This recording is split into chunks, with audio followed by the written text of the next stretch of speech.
So yung magandang araw sa lahat. So again, this JM from Crazy Modes. So ipapakita ako sa inyo ang naging setup ng customer natin today. Isang Ford Ranger. So naging setup nito is S2 na projector with hex. Kung meron kaming Hello Rings, ngayon naman is meron kaming bagong item. So ito yung hex namin na naka RGB na rin or naka neon pixel. So ito yung final setup niya at naging final light output.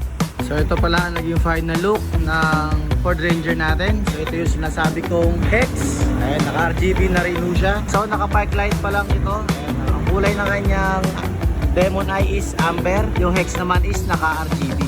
Meron din ho sa kabila. Ganyan ho ka aesthetic look ang naging setup ng Ford Ranger natin today. Pero syempre, hindi lang aesthetic look ipapakita natin dito. Papakita rin natin kung gaano ba kalakas ang light output ng S2 projector natin. So ito is naka-park light to. Ito naman yung kanyang low beam. Okay. So low beam yan, nasa outdoor tayo. Dito naman tayo sa indoor. So tinted yan pero tagus pa rin yung light output niya. Ito naman yung high beam. Ayan, so laser projector na to. Ito naman sa outdoor. So ganyan ho ka-solid ang naging light output ng S2 projector natin.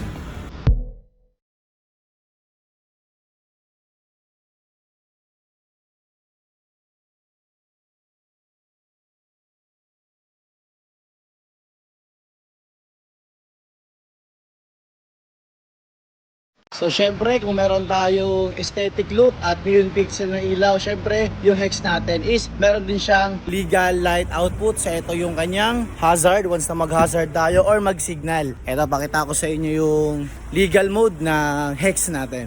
Ito is once na mag-hazard tayo or mag-signal automatic, meron yung sequential. Ayan o. So babalik siya sa normal niya na ilaw. So amber ho yan. Ayan o.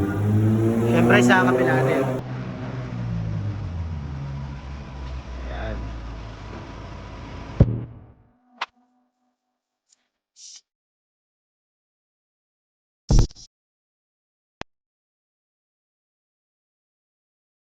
Kaya sa mga gusto ng ganitong klaseng setup, ayan, pin na kagad ko sa page namin, Crazy Modes. Bye bye.